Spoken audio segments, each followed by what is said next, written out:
नमस्कार दोस्तों, आप सभी का हमारे YouTube चैनल में स्वागत है। जिंदगी में कभी हार नहीं मानोगे। ये कहानी सुनो। बुद्ध का एक शिष्य बुद्ध के संदिग्ध में 6 वर्षों से था।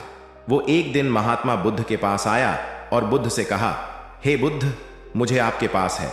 6 साल हो गए। मेरे बाद कितने शिष्य आए, उन्हें आपने इस बीच किसी एक दिशा में ज्ञान देने के लिए भेजा, लेकिन मुझे अभी तक नहीं भेजा। क्या मुझे अभी तक बुद्धत्व प्राप्त नहीं हुआ? बुद्ध मुस्कुराए और बोले, यह तो तुम्हें खुद समझना होगा कि तुम्हें बुद्धत्व प्राप्त हुआ है या नहीं। शिष्य बोला, हे बुद्ध, आपने मुझे इन 6 सालों में जो भी उपदेश दिया, मुझे वो सब याद है। आपकी बताई एक एक बात मुझे याद है। आप मुझसे भी पूछ सकते हैं, मैं आपको हर उत्तर देने के लिए सक्षम हूं। आप मुझे एक मौका तो दे, ताकि मैं किसी भी दिशा में जाकर लोगों को आपके ज्ञान के बारे में भी बता सकूं। बुद्ध ने कहा, ज्ञान की बातों को याद रखने से कुछ नहीं होता जब तक आप उसे अपने आचरण में न लाओ। जब तक आप किसी भी चीज को अपने आचरण में नहीं लाओगे, तब तक आप दूसरों को नहीं कह सकते कि वो उसे अपने आचरण में लेकर आए। शिष्य ने कहा, जो भी हो, कृपया आप मुझे एक मौका दें। आप मुझ पर भरोसा रखिए, मैं सभी को अपने ज्ञान से प्रभावित कर सकता हूं। मैं लोगों को ऐसी बातें बता सकता हूं जिससे उनके जीवन में शांति आएगी और वो शांतिपूर्ण अपना जीवन जी सकेंगे। बुद्ध ने कहा, अभी तुम तैयार नहीं हो। जब तुम तैयार हो जाओगे, मैं तुम्हें खुद सही मार्ग पर जाने के लिए कहूंगा। शिष्य ने कहा, क्यों बुद्ध, आपने मुझे इन 6 वर्षों में इतना भी ज्ञान नहीं दिया जिससे मैं लोगों को प्रभावित कर सकूं। बुद्ध ने कहा, ठीक है, तुम पूर्व दिशा की तरफ जाओ, वहां तुम्हें एक गांव मिलेगा, उससे तुम भिक्षा मांग कर लाओ और वहां के लोगों को अपने ज्ञान से मदद करना। कल सुबह तुम वहां अकेले जाना और शाम को आकर मुझे बताना तुमने कैसे वहां के लोगों की मदद की। वह शिष्य ये सब सुनकर बेहद खुश हो गया और बुद्ध का आशीर्वाद लेकर चला गया। और वह रात भर ध्यान समेटता रहा और मन ही मन सोच रहा था कि मैं कल ऐसे ध्यान की छाप छोड़ूंगा कि वहां के लोगों के साथ बुद्ध भी मुझसे प्रभावित हो जाएंगे। सुबह उठकर वो महात्मा बुद्ध को प्रणाम करने गया। उन्हें प्रणाम कर वह पूर्व की तरफ निकल गया। शाम को जब वह वापस आया तो बुद्ध ने देखा कि उस शिष्य के माथे पर चोट लगी है और खून बह रहा है। बुद्ध ने उसे पट्टी की और पूछा, तुम्हें यह चोट कैसे लगी? शिष्य ने कहा कि बुद्धि, वहां के लोग बेहद दुष्ट हैं, उन्हें जरा भी बुद्धि नहीं है। मैं उस गांव में भिक्षा लेने गया, पर किसी ने मुझे भिक्षा नहीं दी। सब मुझे गालियां दे रहे थे। एक व्यक्ति ने तो मुझे भी भिक्षा तो दी, लेकिन नीचे फेंक कर और कहा, इसे उठा लो। मैंने उन्हें काफी समझाया, लेकिन वह मेरी बात सुनने को तैयार ही नहीं थे। उल्टा उन्होंने मेरे साथ हाथापाई की, जिससे मुझे चोट लग गई। हे बुद्धा, मुझे दूसरी जगह भेजें जहां के लोगों में बुद्धि हो, इस तरह ना हो। बुद्ध उसकी बात सुनकर मुस्कुराए और बोले कि अगर तुम्हें दूसरे गांव में भी ऐसे ही लोग मिले, तब तुम क्या करोगे? शिष्य ने कहा, हे बुद्ध, ऐसे लोगों को कोई ज्ञान नहीं दे सकता। वह लोग अज्ञानी हैं, उन्हें कौन समझाए? बुद्ध ने कहा, वह लोग अज्ञानी नहीं बल्कि ज्ञानी हैं। उनके पास बहुत बुद्धि है, परंतु उनके पास खुद का ज्ञान है। अब अगर तुम किसी दूसरे के ज्ञान को चोट पहुंचाओगे तो वह कुछ तो कहेंगे ही। तुम्हें ऐसे लोग हर जगह मिलेंगे, तब तुम अपना ज्ञान उन्हें कैसे दोगे? बुद्ध ने शिष्य को कहा कि आज तुम आराम करो, कल शाम को मेरे पास आना। शिष्य बुद्ध को प्रणाम करके चला गया। अगली शाम जब वह वापस बुद्ध के पास आया, तब वहां एक और बुद्ध का शिष्य मौजूद था। उनके हाथ में चोट लगी हुई थी। बुद्ध ने उस शिष्य के हाथ पर चोट देख उस पर पट्टी की और उस शिष्य से पूछा कि तुम्हें यह चोट कैसे लगी? शिष्य ने कहा, हे बुद्ध, आपने पूर्व के एक गांव में मुझे जाने के लिए कहा था, वहीं मुझे ये चोट लगी।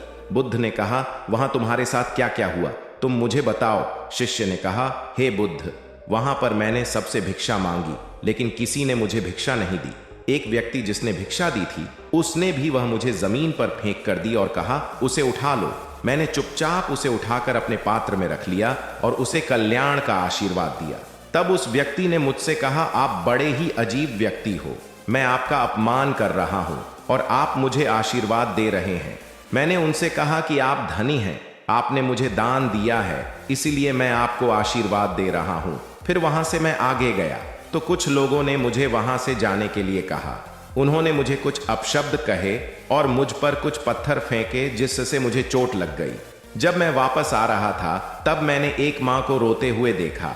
वह अपने बीमार बच्चे को लेकर चिंतित थी। मैं तुरंत जंगल से जाकर उसके लिए जड़ी बूटी ले आया, लेकिन वहां के लोग मुझे जड़ी बूटी देने नहीं दे रहे थे। फिर मैंने उनसे विनती की कि वह मुझे उस बच्चे का इलाज करने दें। उसके बाद वो जैसा कहेंगे मैं ठीक वैसा ही करूंगा। फिर जिस व्यक्ति ने मुझे भिक्षा दी थी उसने गांव वालों को समझाया, तब उन्होंने मुझे उस बच्चे को जड़ी बूटी लगाने दी। उसके बाद वह बच्चा ठीक हो गया। फिर गांव वालों ने मुझसे अपने किए गए अभद्र व्यवहार के लिए क्षमा मांगी और मुझे धन्यवाद कहा। फिर मैं वहां से वापस आ गया। हे बुद्ध, आपसे एक विनती है। उस गांव के लोग बहुत भोले भाले और सीधे हैं। क्या मैं रोज उसी गांव में जाकर भिक्षा मांग सकता हूं? ये सभी बात वो पहला शिष्य भी सुन रहा था। उसने यह सुनते ही बुद्ध के चरणों में गिरकर कहा कि हे बुद्ध, मैं समझ गया हूं कि अभी मैं उस लायक नहीं हुआ कि दूसरों को ज्ञान दे सकूं। बुद्ध ने कहा, हमें बाहर वैसे ही लोग दिखाई देते हैं जैसे हम भीतर से होते हैं। जब तक हम स्वयं को नहीं बदलते तब तक हम किसी को भी नहीं बदल सकते। खुद परिवर्तन करना बेहद जरूरी है। कोई भी बात बताने से पहले उसे आचरण में लाना बेहद जरूरी है, क्योंकि आचरण में लाई हुई चीज को बताना समझाना बहुत आसान होता है और उसे लोग बेहद आसानी से अच्छे से समझ पाते हैं।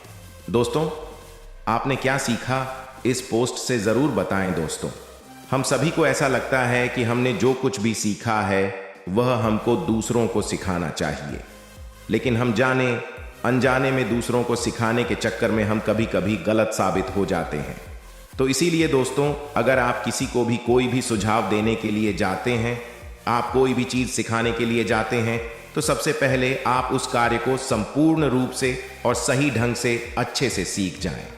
और आपको जब यह पक्का प्रूफ मिल जाए कि अब मैं इस कार्य को संपूर्ण रूप से सीख चुका हूं, अब मैं दूसरों को सिखा सकता हूं, तभी आप दूसरों को सिखाने के लिए जाएं। अन्यथा आपके साथ दुर्व्यवहार हो सकता है और आपको क्षति भी पहुंच सकती है। जब हम छोटे होते हैं तो हम चलना बोलना अपने आप ही सीख लेते हैं, क्योंकि हमारे भीतर यह डर नहीं होता कि हम यह काम कर सकते हैं या नहीं। आज हम ऐसी ही एक कहानी लेकर आए हैं जिसमें एक छोटे बच्चे ने एक अद्भुत कार्य को करके दिखाया। एक गांव में दो दोस्त रहते थे, सूरज और ललित। सूरज की उम्र 6 साल की थी तो ललित 10 साल का था। दोनों जिगरी दोस्त थे। वह हमेशा साथ साथ खेलते पढ़ते, लगभग उनका सारा काम साथ में ही होता था। दोनों में बहुत प्रेम था और दोनों एक दूसरे के लिए कुछ भी करने को तैयार थे। एक समय की बात है, दोनों खेलते खेलते अपने घर से दूर पहुंच गए। वहां एक कुआं था। दोनों कुएं के मुंडेर पर बैठे हुए थे और एक दूसरे से मजाक मस्ती कर रहे थे। तभी दोनों कुएं के मुंडेर पर खड़े हो गए और एक दूसरे को खेल खेल में मारने लगे। तभी ललित का पांव फिसला और वह कुएं में गिर गया। उसको गिरता हुआ देखकर सूरज बहुत डर गया। वह कुएं से नीचे उतर गया और जोर जोर से आवाज लगाने लगा, लेकिन उस वक्त उधर कोई नहीं था। उसे समझ नहीं आ रहा था वह क्या करे। कुएं के बगल में एक रस्सी से बंधी हुई बाल्टी रखी थी। उसने जब यह महसूस किया कि अगर उसने जरा भी देरी की तो उसका दोस्त मर जाएगा, ऐसा सोचकर उसने और एक पल का भी इंतजार नहीं किया। उसने बाल्टी को कुएं के अंदर डाला और उसके अंदर जितनी ताकत थी वह लगा दी। कुएं के अंदर ललित ने बाल्टी की रस्सी को अपने हाथ में पकड़ लिया। सूरज के पास जितना जोर था उसने लगा दिया और वह ललित को बाहर निकालने में कामयाब हो गया। जैसे ही ललित बाहर निकला, दोनों ने एक दूसरे को गले लगा लिया। फिर दोनों अपने घर की ओर चले। दोनों की खराब हालत देखकर दोनों के घर वालों ने पूछा, यह क्या हालत बना रखी है? दोनों ने अपने अपने घरों में पूरी घटना बता दी, लेकिन किसी ने उनकी बात पर यकीन नहीं किया, क्योंकि वह सब यह सोच रहे थे कि यह तो संभव ही नहीं है कि एक 6 साल का बच्चा 10 साल के बच्चे को खींचकर कुएं से बाहर निकाल सकता है। धीरे धीरे बच्चे अपनी बातें सबको बताने लगे, लेकिन हर कोई उनकी बातों को हंसकर डाल देता था। वहां पर एक बुजुर्ग भी थे। बच्चों के अंदर सच्चाई देखकर वह कहने लगे, हाँ, बच्चे सही कह रहे हैं, जरूर सूरज ने ललित को कुएं से खींचकर उसकी जान बचाई होगी। गांव में बैठे हुए एक व्यक्ति ने बुजुर्ग से बोला, अरे चाचा, आप क्यों इन बच्चों की बात पर यकीन कर रहे हो? यह बच्चे हैं, यह तो कुछ भी बोलते हैं। बुजुर्ग व्यक्ति बोले, क्यों? बच्चों की बात में सच्चाई क्यों नहीं हो सकती? व्यक्ति बोला। आप खुद ही सोचो, एक 6 साल का बच्चा 10 साल के बच्चे को कैसे कुएं से खींचकर बाहर निकाल सकता है? बुजुर्ग व्यक्ति बोले, ललित को सूरज कुएं से बाहर निकाल पाया क्योंकि सूरज को यह बताने वाला कोई नहीं था कि यह असंभव है। हमारे बर्थडे होने पर लोग हमें हर तरह का काम करने से रोकते टोकते हैं, ये कहकर कि यह तुझसे नहीं होगा, और फिर हम सच में मान लेते हैं कि यह मुझसे नहीं होगा। लेकिन उस वक्त बच्चे को पता ही नहीं था कि क्या संभव है और क्या नहीं। उसे सिर्फ अपने दोस्त की जान बचानी थी, वही उसका एकमात्र लक्ष्य था। इसलिए वो अपने दोस्त की जान बचाने में कामयाब हो पाया। सच बात तो यह है कि बच्चों के लिए असंभव कुछ भी नहीं। व्यक्ति को चाचा की यह बात बहुत सही लगी। वह कहने लगा, चाचा, इतनी गहरी बात तो हमने कभी सोची ही नहीं। दोस्तों, मैं आपको एक और बात बता दूं, अगर आप बुरी संगत के साथ रहेंगे तो आप सफल होने की कभी अपने मन में सोचिए भी। अगर आप सोचोगे भी तो भी सफल नहीं हो पाओगे। अगर आप बुरी संगत का साथ छोड़ देंगे तब आपकी जिंदगी सफल हो जाएगी, यह मेरा वादा है।